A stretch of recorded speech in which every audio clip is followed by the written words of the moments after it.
Yes students, आज के video में हम लोग फंक्शन ही चैप्टर से ही एक टॉपिक है random module and random functions, उसको एक प्रोग्राम की हेल्प के थ्रू समझते हैं। तो प्रोग्राम आप लोग स्क्रीन पर देख सकते हो, ठीक है। अब इस प्रोग्राम को समझने से पहले एक्चुअली हमें एक और प्रोग्राम है, उसको थोड़ा सा पहले समझते हैं, उसके बाद वापस हम इसी प्रोग्राम पर आते हैं। तो ये वाला प्रोग्राम देखिए अभी आप, इसमें मैंने रैंडम फंक्शंस यूज़ में लिए हैं और आप लोगों को ये बताया जा रहा है कि रैंडम फंक्शंस कैसे रैंडम नंबर्स जनरेट करते हैं। अभी हाल फिलहाल आपके सिलेबस में दो रैंडम फंक्शंस हैं, one is random and another one is randint, ठीक है। तो इन फंक्शंस को यूज़ में लेने के लिए आपको जो सबसे पहला काम करना है that is writing import statement, import random. ये लाइन आपको लिखना है अपने प्रोग्राम में सबसे पहले, क्योंकि whenever you use random functions you must write the random module, because random module contains the definitions of those random functions, ठीक है। सो इसलिए मैंने यहाँ पर इम्पोर्ट रैंडम लिया। Random module contains definition of random function as well as the definition of randint, ठीक है। तो अब हम इन दोनों फंक्शंस को समझते हैं। नेक्स्ट स्टेटमेंट पर आप लोग आइए, random dot random function, random dot random function, ये वाला। So random is a function which is defined in the module random, और ये सिंटेक्स है किसी भी बिल्ट इन फंक्शन को कॉल करने का। सिंटेक्स क्या है, आप जब भी उसको कॉल करोगे तो उससे पहले एक डॉट ऑपरेटर लगाओगे और डॉट ऑपरेटर से पहले उस मॉड्यूल का नाम लिखोगे जिस मॉड्यूल में उसकी डेफिनेशन है। तो यहाँ पर रैंडम एक मॉड्यूल भी है और रैंडम एक फंक्शन भी है। तो सबसे पहले फंक्शन का नाम लिखा, फिर उसके पीछे डॉट ऑपरेटर लगाया और फिर उसके बाद में मॉड्यूल का नाम लिखा। और R1 इक्वस टू इसलिए किया है क्योंकि जो वैल्यू रिटर्न होकर के आएगी वो R1 में स्टोर हो जाएगी। अब ये फंक्शन क्या करेगा, 0 से 1 के बीच का कोई भी एक नंबर, रैंडम नंबर जनरेट करेगा और उसको R1 में स्टोर कर देगा। 0 से 1 ये जो रेंज है, तो ऑब्वियसली इस रेंज के बीच में जो नंबर जनरेट होगा वो कहीं ना कहीं फ्रैक्शनल पॉइंट वाला ही नंबर होगा, डेसिमल पॉइंट वाला नंबर होगा। सो वो कोई भी एक नंबर हो सकता है और वो R1 के अंदर स्टोर हो जाएगा। Then come to the R2 statement. R2 वाले के अंदर आप देखो रैंड इंट फंक्शन यूज़ में लिया गया। Randint, int means integers. इसके अंदर you can see one range is given 5 to 10, ठीक है। सो इसमें एक इंटीजर नंबर जनरेट होगा रेंडमली और वो इस रेंज के अंदर से ही होगा, and 5 and 10 both are inclusive in this range, ठीक है। सो अब R2 की वैल्यू क्या हो सकती है, R2 में होल्ड 5 और 6 और 7 और 8 और 9 और 10। Out of this 6 number any value may be assign to R2 and finally R2 will also be displayed. Clear है, रैंडम और रैंड इंट दोनों फंक्शन का यूज़। चलिए अब हम आते हैं हमारे मेन प्रोग्राम पर। ये देखिए ये वाला मेन प्रोग्राम है, इसको समझना है। सो यहाँ पर भी सबसे पहले मैं बता देता हूँ ये क्वेश्चन किस टाइप का आता है। One code is given to you, board exam में भी आता है, 2 मार्क्स 3 मार्क्स तक का ये क्वेश्चन आता है। One code is given to you and it is asked to select possible outputs, ठीक है। जितने भी पॉसिबल आउटपुट्स हैं उनको सेलेक्ट करना है। Now because in this code random functions are used, so there are more than one results possible, ठीक है। एक से ज़्यादा रिजल्ट्स वहाँ पर पॉसिबल है। अब इसको हम रन करना शुरू करते हैं। सबसे पहले सिमिलरली जैसे उस पहले वाले प्रोग्राम में हमने इंपोर्ट स्टेटमेंट यूज़ में लिया था, यहाँ पर भी इंपोर्ट स्टेटमेंट यूज़ में लिया गया है, इंपोर्ट रैंडम, ठीक है। उसके बाद में जो दूसरा स्टेटमेंट है वो देखिए, that is L equals to and 10, 20, 30, 40। It means एक लिस्ट बनाई गई है बाय द नेम L और उस लिस्ट के अंदर 5 वैल्यूज़ डाली गई है, 10, 20, 30, 40 एंड 50, ठीक है। This is memory allocation to the list. 5 element ready हो गए। Then come to the next statement, f equals to random dot randint 13। एक नया वेरिएबल बना f और इसके अंदर कुछ वैल्यूज़ असाइन होगी, रैंडम नंबर जनरेट होगा। उस रैंडम नंबर जनरेशन की जो रेंज है वो 1 से लेकर के 3 की होगी।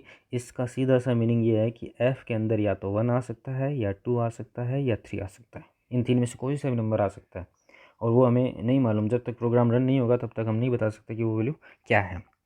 चलिए उसके बाद आ जाइए नेक्स्ट लाइन पर, T equals to random dot randint 2,4।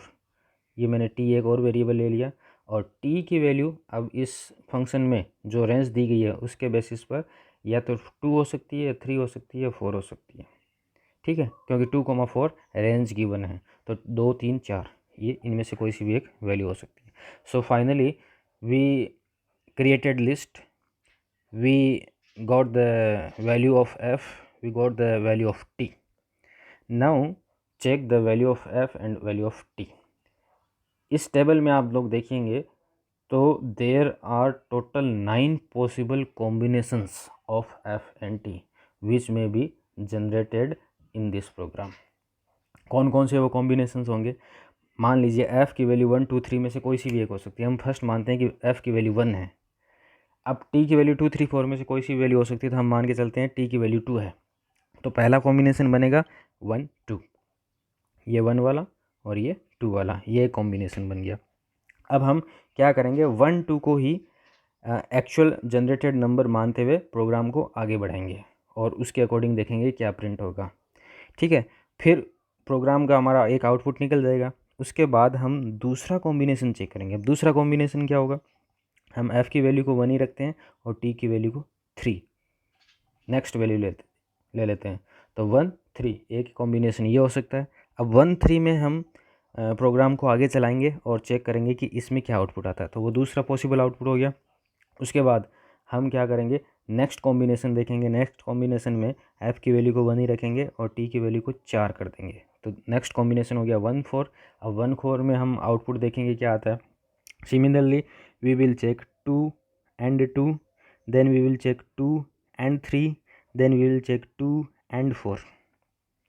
उसके बाद सबसे लास्ट में हम देखेंगे 3 and 2, then 3 and 3, then 3 and 4। So you can see there are total 9 possible combinations of the values of f and t which will be generated in this program, ठीक है। और वो एक्चुअल जो कॉम्बिनेशन है उन्हीं को फिर हम इस लूप के अंदर डालेंगे और चेक करेंगे कि क्या आउटपुट आता है, ठीक है। तो चलिए अब हम शुरू करते हैं। सबसे पहले हम लेते हैं यहाँ पर f, उसके बाद लेते हैं t, ठीक है। और f की वैल्यू हमें मालूम थी 1, 2, 3 थी, और t की वैल्यू थी 2, 3, 4, ठीक है। अब हम पहला कॉम्बिनेशन लेकर के चल रहे हैं 1 and 2। ये फर्स्ट कॉम्बिनेशन है f and t का जो पॉसिबल है, जनरेट हो सकता है जो, ठीक है। तो अब आ जाइए लूप के ऊपर, 4i in range f, t+1। यहाँ पर जो रेंज फंक्शन है उसका स्ट्रक्चर देखो इस तरीके का बनेगा। f की वैल्यू 1, t+1, 2+1, 3। तो 1, 3 ये रेंज फंक्शन में जो इनपुट्स हैं बनेंगे। और जब 1, 3 अगर रेंज फंक्शन में इनपुट होती है तो उससे जो नंबर रिटर्न जाएगा वो या तो 1 जा सकता है या 2 जा सकता है। पहले 1 जाएगा, 1 will be assigned to i। Then जब लूप का दूसरा साइकिल चलेगा तो 2 जाएगा, 2 विल बी असाइंड। बस 2 ही साइकिल चलेंगे इस लूप के और फिर लूप एंड हो जाएगा। सो यहाँ पर हम एक तीसरा कॉलम i का ले सकते हैं। Now i will become 1 first cycle के लिए, और जब i 1 बन जाएगा तो लूप की बॉडी में एंट्री होगी। And here you can see one statement print li, एक प्रिंट li के नाम से स्टेटमेंट दिखाई दे रहा है आपको। i की वैल्यू 1 है, so L1 is nothing but this value 20। So output में यहाँ पर आपको 20 दिखाई देगा। Then and equals to hash, यहाँ पर हैश सिंबल दिखाई देगा, ठीक है। Then loop will continue, loop दोबारा से चलेगा। अब i की वैल्यू 2 हो जाएगी। i की वैल्यू 2 होने पर प्रिंट होएगा L2 इज़ 30, इसके साथ में 30 डिस्प्ले हो जाएगा। Then again hash is there, so hash display हो जाएगा। And you can see this is the first possible output, this is the first possible output 20s 30s। Clear है? तो ये तब बना जब हमने फर्स्ट कॉम्बिनेशन यूज़ में लिया f=1 एंड t=2। चलिए अब एक और कॉम्बिनेशन, नेक्स्ट वाला कॉम्बिनेशन यूज़ में लेकर के देखते हैं। ये मैंने डिलीट किया। एक f था हमारे पास, t था और i था। f की वैल्यू 1, 2, 3, t की वैल्यू 2, 3, 4। अब मैं कॉम्बिनेशन ले रहा हूँ f equal to 1 and t equal to 3। हम ये मान के चल रहे हैं कि इस बार ये जनरेट हुए नंबर, f1 जनरेट हुआ, t3 जनरेट हुआ। ठीक है, अगर ये जनरेट हुआ तो रेंज फंक्शन क्या बन जाएगा, 1 t plus 1, 3 plus 1 which is 4। ठीक है, और अगर रेंज फंक्शन 1 4 बना है तो आई ये लूप कितनी बार चलेगा, 1 के लिए चलेगा, 2 के लिए चलेगा और 3 के लिए चलेगा। 3 बार लूप चलेगा। I will be assigned 1, then I will be assigned 2, then I will be assigned 3। ठीक है, तो आई का वैल्यू जब 1 हुआ तो print L I means 20 has L1 वही है 20 है L1, तो ये 21 हैश हो गया। और फिर जब लूप दोबारा चलेगा आई की वैल्यू 2 बन जाएगी। 2 बनने पर ऑब्वियसली L2 का डिस्प्ले होगा, तो ये L2 मैंने डिस्प्ले कर दिया। और फाइनली जब I3 बन जाएगा तो L3 इज़ 40, तो 40 भी डिस्प्ले हो जाएगा, दिस इज़ 40 हैश। ठीक है, तो second output will be this one, ये दूसरा आउटपुट बनेगा। इसी तरीके से आप तीसरा आउटपुट भी कैलकुलेट कर सकते हो। चलिए एक बार तीसरा और कर लेते हैं, F T and I. F का वैल्यू था 1 2 3, टी का वैल्यू था 2 3 4। ठीक है, कॉम्बिनेशन लेते हैं 1 एंड 4, ये तीसरा कॉम्बिनेशन ले रहे हैं हम। अब तीसरा कॉम्बिनेशन में अगर 1 4 लिया तो जो रेंज फंक्शन है वो क्या बनेगा, 1 4 रेंज फंक्शन बनेगा। तो आई में क्या क्या वैल्यूज असाइन होंगी, 1 2 एंड 3, सॉरी 1 5 बनेगा क्योंकि t प्लस 1 है ये, तो 1 5 बनेगा। 1 5 बनने पर 1 2 3 4, ये टोटल आई की वैल्यूज होंगी। सो हम लूप को फर्स्ट टाइम चलाते हैं, आई विल बिकम 1 आने पर एल आई डिस्प्ले होगा, L I is nothing but 20 hash. Then loop दोबारा चलेगा, I will be assigned value 2 पर 30 हैश, ये 30 हैश आ गया। देन लूप तीसरी बार भी चलेगा, आई विल बिकम 3 पर एल आई डिस्प्ले होगा, एल आई है 40, तो ये 40 हैश। देन 4 पर भी लूप चलेगा, अभी 4 पर लूप चलेगा तो एल आई डिस्प्ले होगा and L4 is 50 hash, 50 hash. This is the third possible output. ठीक है, ऐसे ही आप FTI करके कोई और कॉम्बिनेशन चेक करना चाहते हैं तो कर सकते हैं, 1 2 3 2 3 4। एक कॉम्बिनेशन अभी हम चेक करते हैं, ये वाला, जब f की वैल्यू 3 जनरेट होए और t की वैल्यू 2 जनरेट होए। ठीक है, इसमें देखते हैं क्या आउटपुट हो सकता है। तो इसमें जो रेंज फंक्शन बनेगा वो ये बनेगा 3 2 प्लस 1 है। देखो t का वैल्यू जो सेकेंड आर्ग्यूमेंट है वो t प्लस 1 है और t है 2 प्लस 1, तो टोटल हो गया 3 अगर रेंज फंक्शन में इस तरीके का आर्ग्यूमेंट गिवन है तो यहाँ पर कोई भी नंबर रिटर्न नहीं होगा और आई में कुछ भी असाइन नहीं होगा and loop will not run, loop एक बार भी नहीं चलेगा। सो यहाँ पर क्या आउटपुट आएगा, ऑब्वियसली ब्लैंक, कुछ नहीं, प्रोग्राम चलेगा, there is no error in the program चलेगा, आउटपुट जनरेट होगा, आउटपुट दिखाई देगा लेकिन वो ब्लैंक होगा। ठीक है, so this blank is also one possible output. तो सिमिलरली आप ऐसे 1 बाय 1 करके सारे पॉसिबल 9 कॉम्बिनेशंस चेक कर सकते हैं इसमें, और 9 कॉम्बिनेशंस में जो आउटपुट यहाँ पर आएंगे उनमें से क्वेश्चन में जो गिवन 4 ऑप्शंस रहेंगे, अगर कोई वो चारों ऑप्शन उन आउटपुट्स में से हैं तो आप उनको टिक कर सकते हैं, करेक्ट कर सकते हैं। अगर कोई आउटपुट क्वेश्चन में गिवन है और वो इन 9 में से नहीं है तो आप उसको रॉन्ग मान सकते हैं, उसको टिक नहीं करेंगे। ठीक है, तो अभी हम एक फाइनली इस प्रोग्राम को रन करके भी देखते हैं कि क्या इसी तरीके से आउटपुट्स आ रहे हैं। लीजिए, मैं फर्स्ट टाइम रन कर रहा हूँ इस प्रोग्राम को, रन किया, देखिए आउटपुट आया 30 हैश, 40 हैश, 50 हैश। ठीक है, दोबारा से रन करते हैं एक बार और,